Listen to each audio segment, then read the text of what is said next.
Isang 30-megawatt hybrid battery energy storage system ang ipapatayo sa economic zone sa Lapu-Lapu City sa lalawigan ng Cebu. Ayon sa Department of Energy, malaki ang tulong nito para suportahan ang tumataas na demand ng power supply ng lalawigan.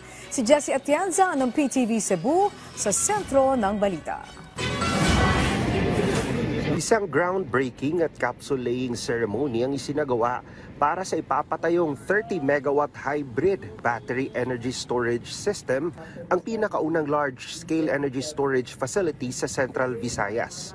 Dumalo sa seremonya ang mga government officials ng lalawigan ng Cebu at ang mga kinatawan ng Department of Energy at ng pribadong sektor.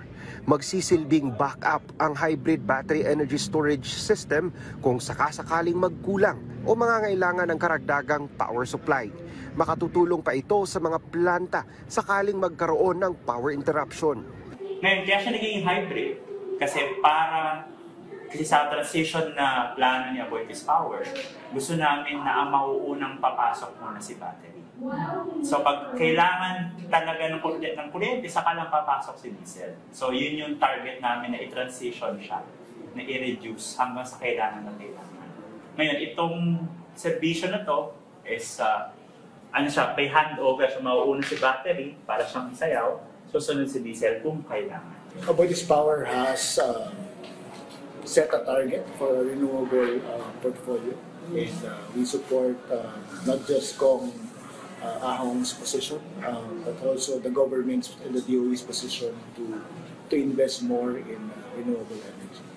However, for our thermal fleet, like for our diesel plants like this one, BAC, we're making efforts so that we can continue to serve the grid. However, we want to include a better technology by including a BESS. So this is a hybrid BESS.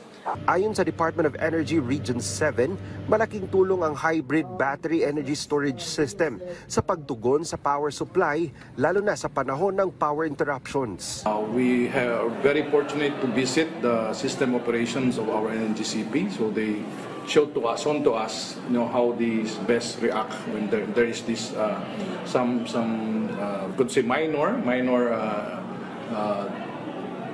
difficulty or some minor interruptions particularly. So the BESS really go on activating and help in the stabilization, particularly for frequency and the voltage.